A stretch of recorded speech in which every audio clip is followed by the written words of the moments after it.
Hello and welcome to the Company Analyzer. This week I will analyze another company that operates not only in alcoholic beverage sector but also soda and food industry in the Asian market. I'm talking about the Asahi Group Holdings. They define themselves as a global beer, spirits, soft drink and food company that continues to create new values in order to share impressive moments with people around the world.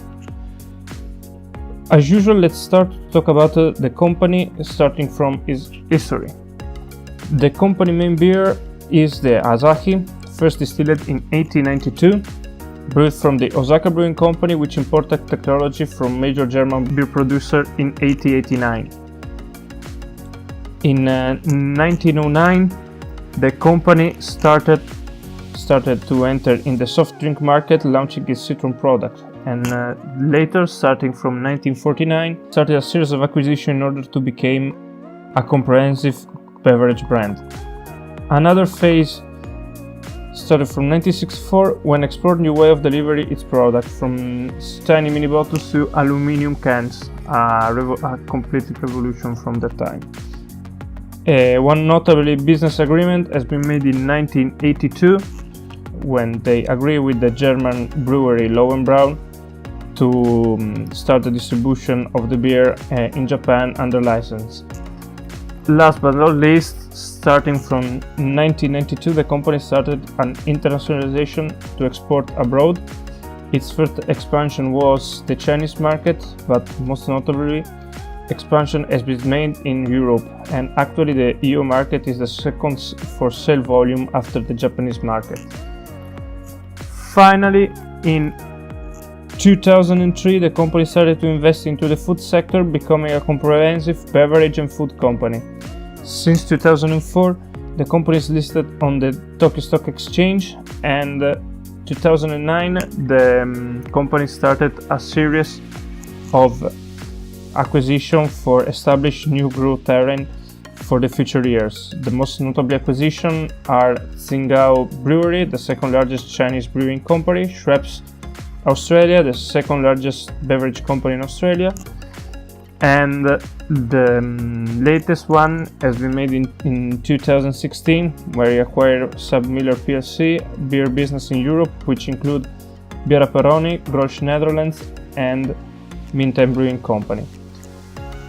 Today, the company business is divided into four main sectors, each one specialized in one aspect of the business.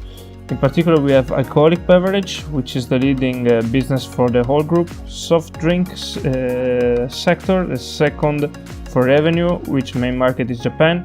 Food business, actually, its core business is still located in Japan, and in my opinion, this is one of the parts of the company that can have a significant growth for the coming years if they decide to expand it overseas. And the last but not least is the overseas business part of the company, which is responsible for the global distribution and manufacturing of all products outside Japan. In this segment, comprehend the company that acquired in 2016 and all the deals that they made during the years for the distribution of alcoholic beverage in Europe.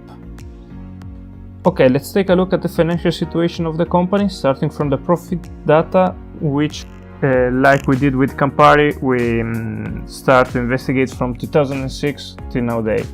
The profit grown constantly, even during a crisis period like 2008, so the business is stable.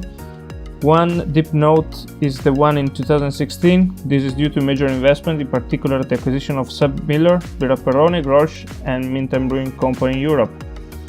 The company also had to restructure themselves, and this impacted the profit. In particular, they had a reconstruction of the soft drink sector under the Asahi Drink Soft Limited, and the food sector had another consolidation under the Asahi Group Food. Let's change and take a look now at the current asset to current debt ratio. This ratio didn't change much during the analyzed period of time. One thing that I want to tell is that normally I prefer company with a much higher ratio, like 2 or 1. However, the overall finance are good if we consider the total asset and total debt ratio. In this case, the value didn't change much either, with an average of 1.71. One important thing to note is that the value of the ratio started to decline due to the important acquisition made in 2016. And last parameter that we usually take a look is the price to earning ratio. We see that during the history of the company we had two major buying opportunities. The first one was from 2008-2009 up to 2012, when the PE ratio stayed under the 18 value, and the second was in 2016-2017, when the company did the acquisition of the major European brand that we said before, when the ratio stayed at 18-15. Today, if we see the actual price to earning ratio, today we are in a bubble territory. In fact, this value is 38.26 according with the latest interim report released by the company. However, if we take a look at the current price, we see that the company enter now in a bear market. In fact, we are actually down from the peak about 23-22%. So I think that we will see another drop in the value, and we probably will enter in a buy territory, and which in my case is for a price to earning ratio around 16 or less. I think that probably in the future, when we see bottom formation forming, we can start to think about some shares of this company without any doubt.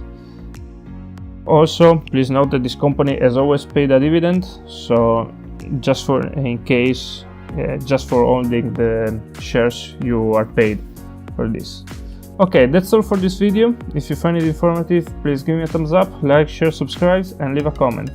Next week we will complete this first journey into company in the alcoholic beverage sector with a company from the US market. See you next time, and bye bye.